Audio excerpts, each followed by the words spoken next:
ben, on va parler du classement général de ce début de saison et on va prendre section, division, section pour les Québécois, division pour les Nord-Américains, chaque division, Est, métropolitaine, centrale et la Pacifique. On a là les Panthers de la Floride qui sont premiers, mais bon, on va plutôt regarder le pourcentage de points qui se trouve là, et on voit que Tampa Bay a gagné tous ses matchs pour l'instant, seulement 2 matchs, hein, avec un différentiel de plus 6 quand même, hein. 8 buts marqués pour 2 buts encaissés, comme vous pouvez voir, c'est vraiment pas mal du tout du côté du Lightning de Tampa Bay.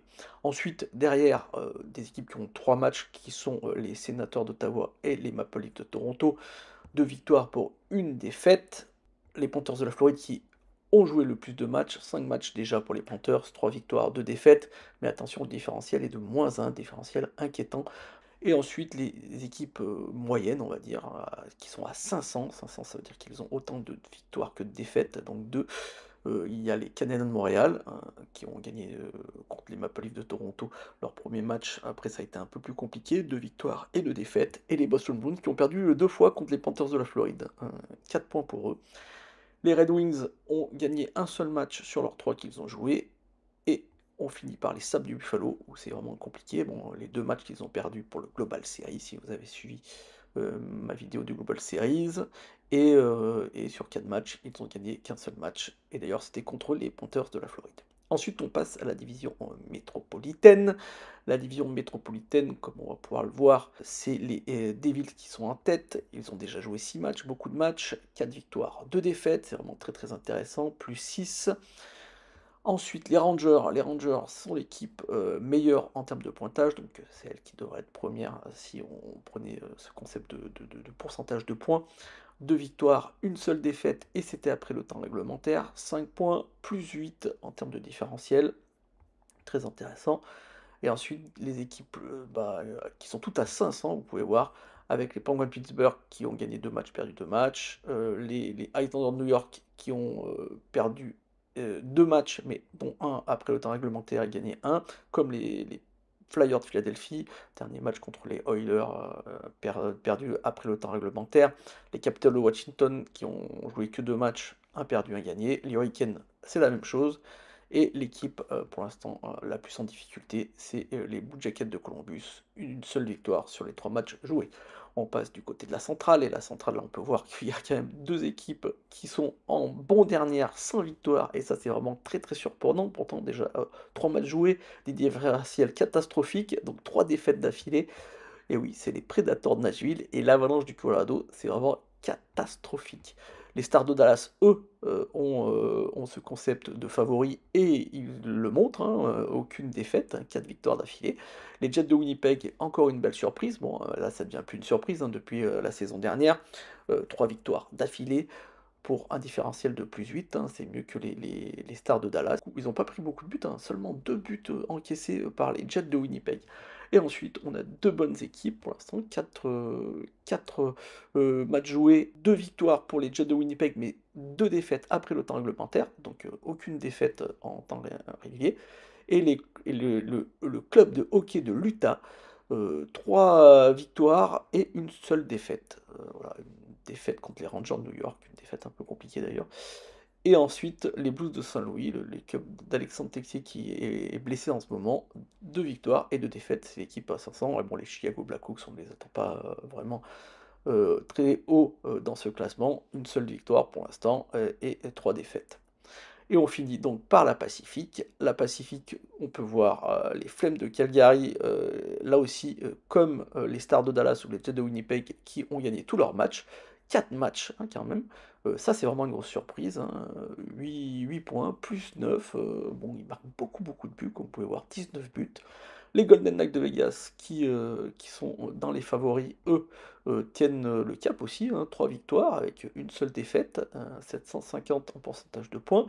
Les Kings de Los Angeles n'ont pas perdu en temps réglementaire, une seule victoire, mais 2 défaites après le temps réglementaire, et une défaite qui a été vraiment, on va dire, un match plein avec 15 buts, hein, 15 buts contre les sénateurs d'Ottawa, 7-7, ça s'est terminé, donc 8-7 avec 15 buts. Ils ont perdu en overtime. Le Kraken de Seattle, qui est dans la moyenne, 2 victoires, 2 défaites. Les Ducks d'Anaheim aussi, mais bon, ils ont joué que 2 matchs pour l'instant, donc les Sharks de San Jose, qu'on n'attend pas non plus très très haut, ont 2 points parce qu'ils ont perdu 2 matchs sur les 3 qu'ils ont perdus, 2 matchs après le temps réglementaire. Les Canucks de Vancouver, c'est la même chose.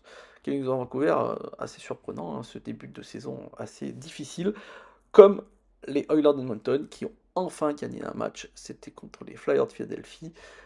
Mais c'était en overtime, hein, ça a été encore très très compliqué, et donc qui ont marqué leurs 2 premiers points. Ils ont quand même un différentiel de -11 avec seulement 7 buts, hein, pour une équipe qui doit marquer énormément. Voilà.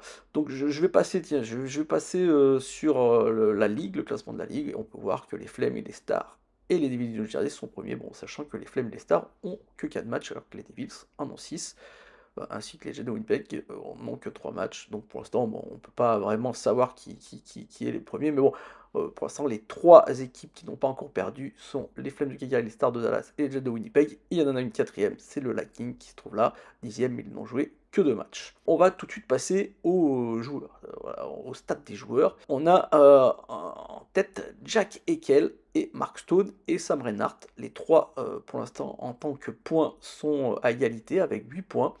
Mais au niveau des buts, ce n'est ni aucun des 3 qui est premier, c'est Dylan Kenter, le joueur de l'Utah Hockey Club. Dylan Kenter, hein, vraiment très très intéressant, jeune joueur. Attends, on va cliquer pour voir quel âge il a.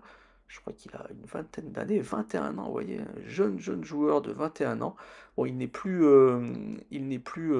rookie, hein, parce qu'il a déjà joué, comme vous pouvez voir, 2 années de suite du côté des Coyotes de l'Arizona, et il a déjà fait quand même pas mal de matchs, mais cette année commence vraiment bien avec ses 5 buts. On revient en arrière, et on va regarder qui a le meilleur taux d'assist, et on peut voir là 3 joueurs qu'on connaît bien, Jack Eichel et Mark Stone qui sont donc les premiers pointeurs, et Evgeny Malkin des Penguins de Pittsburgh. Au niveau des gardiens, on voit que la moyenne, c'est Jack Allen qui est premier, avec 0,5. Bon, pour ça, il n'y a pas énormément de matchs, hein, donc on peut pas se faire vraiment une idée. En pourcentage d'arrêt, bon, bah, c'est toujours Connor Hellebuyck qui est là. En plus, son équipe gagne et ils ne se prennent pas de but. Donc, effectivement, son pourcentage doit être vraiment intéressant. Est-ce qu'il y a déjà des jeux blancs? Et vous voyez, il y a déjà au moins 6 jeux blancs. Connor Hellebuyck, Jack Allen, Cam Talbot, Jack Oettinger, Sam Montembeault et Igor Shesterkin. Donc ils sont déjà dans les premiers, hein, parce que obligatoirement, avec si peu de matchs, ça les amène dans les premières places.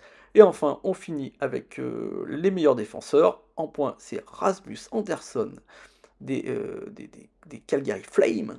Derrière, il y a des défenseurs qu'on connaît bien, Cal Makar, hein, malgré les déboires de l'Avalanche du Colorado, et il se trouve bien placé en termes de points. Seth Jones, malgré les déboires des Blackhawks de Chicago, se trouve aussi bien placé. Et Shea Theodore, bah, là, ça va mieux quand même du côté des Golden Knights de Vegas. En termes de but, c'est le surprenant et jeune rookie Seamus Casey des New Jersey Devils qui est en tête avec 3 buts, hein.